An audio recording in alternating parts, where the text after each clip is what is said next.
friends, welcome back to my channel. Today we are going to discuss about plant cell.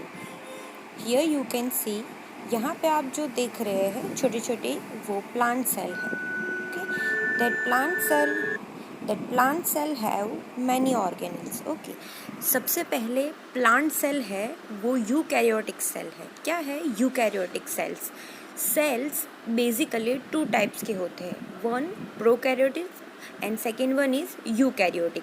अब prokaryotic और eukaryotic के बीच में main difference क्या होता है? तो जो प्रोकैरियोटिक होता है सेल, उसका न्यूक्लियस नहीं होता या फिर बहुत ही प्रिमिटिव स्टेज का न्यूक्लियस होता है और वो मेम्ब्रेन बाउंड नहीं होता. लेकिन यूकैरियोटिक सेल में मेम्ब्रेन बाउंड न्यूक्लियस भी होता है और वेल डेवलप भी होता है. और यूकैरियोटिक सेल में बहुत सारी ऑर्गेनेल होती है, वो भी मेम्ब्रेन बाउंड होती है. तो ये बेसिक फ़र्क था प्रोकैरियोटिक और यूकैरियोटिक सेल के बीच में. अब आप सोचोगे कि सेल एक्चुअली क्या है?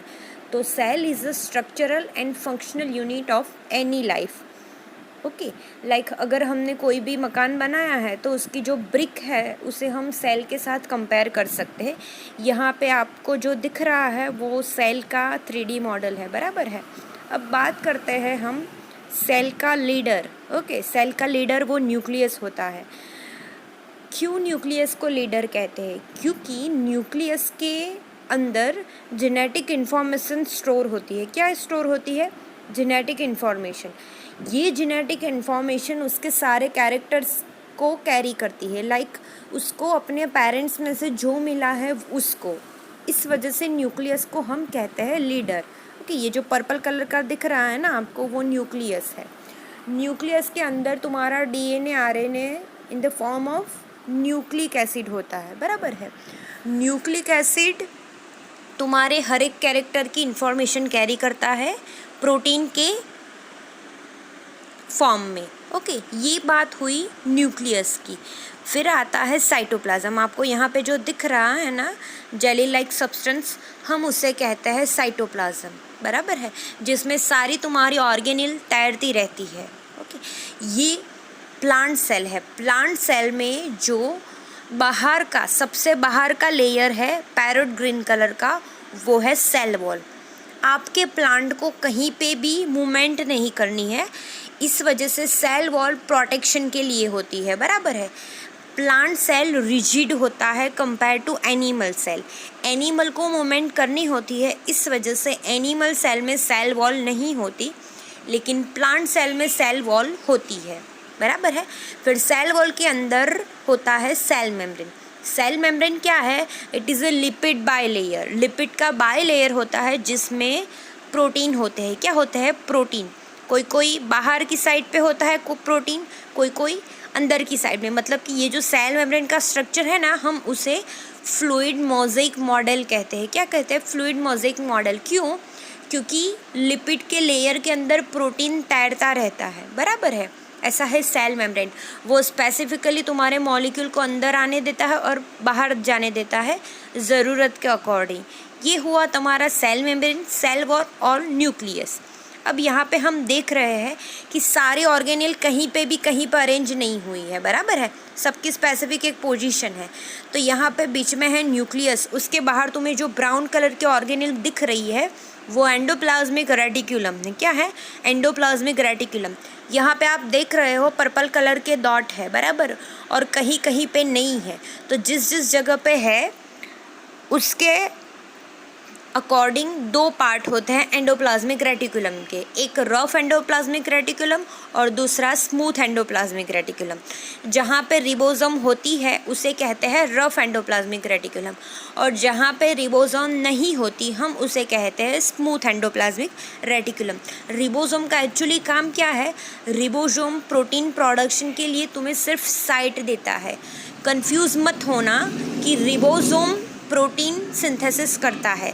सभी बच्चों को यही कन्फ्यूजन होता है कि प्रोटीन पैदा कौन करता है, ताकि रिबोसोम. नहीं, एक्चुअली ऐसा नहीं होता.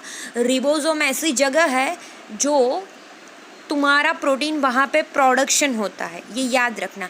और स्मूथ एंडोप्लाज्मिक रेटिकुलम में फैट का सिंथेसिस होता है.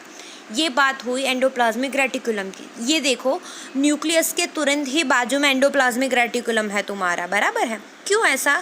क्योंकि तुम्हारा न्यूक्लियस इन्फॉर्मेशन देता है कि ओके चलो तुम्हारे हेयर का ब्राउन कलर है तो तुम्हारे हेयर के ब्राउन कलर का प्रोटीन बनाने का मैसेज देता है एंडोप्लाज्मिक रेटिकुलम को। तो एंडोप्लाज्मिक रेटिकुलम को मैसेज मिल जाएगा कि ओके चलो लीडर ने ये बोला है कि ये करना है, तो वो अपना प्रोटीन बना देगा।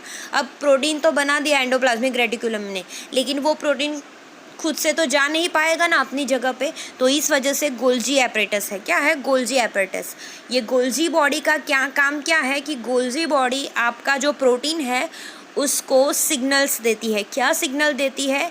कि ओके तुम्हें वहाँ पे जाके काम करना है, तुम्हें बालों में जाके बालों का ग्रोथ करना है, तुम्हें नेल्स में जाके नेल्स का ग्रोथ करना है। तो ये जो तुम्हारी है वो गोल्जी बॉडी होती है। हम बाद में सारे ऑर्गेनेल्स का डिटेल में देखेंगे, लेकिन ये सिर्फ बेसिक आइडिया ले लेते हैं कि क्यों ऑर्गेनेल्स ऐसे ही अरेंज हुई है प्लांट सेल में, बराबर है। अब बात करते हैं कि तुम्हारा प्लांट क्या है? ऑटोट्रॉप है। तुम्हारा प्लांट अपने आप खाना बनाता है, मतलब कि वो फोटोसिंथेसिस रिएक्शन करता है। तो प्लांट में ऐसी कौन सी ऑर्गेनेल है जो उसको खुद से खाना बनाने के लिए हेल्प करती है?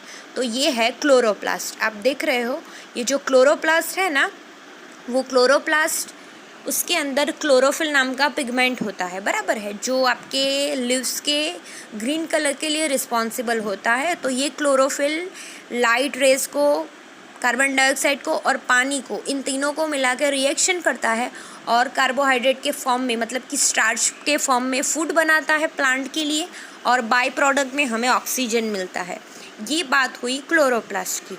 अब हम बात करते हैं वैक्यूल की। यहाँ पे लेफ्ट हैंड साइड में तुम्हें बहुत बड़ी एक ऑर्गेनेल दिख रही है, दैट इज़ वैक्यूल। वैक्यूल क्यों होती है प्लांट सेल में?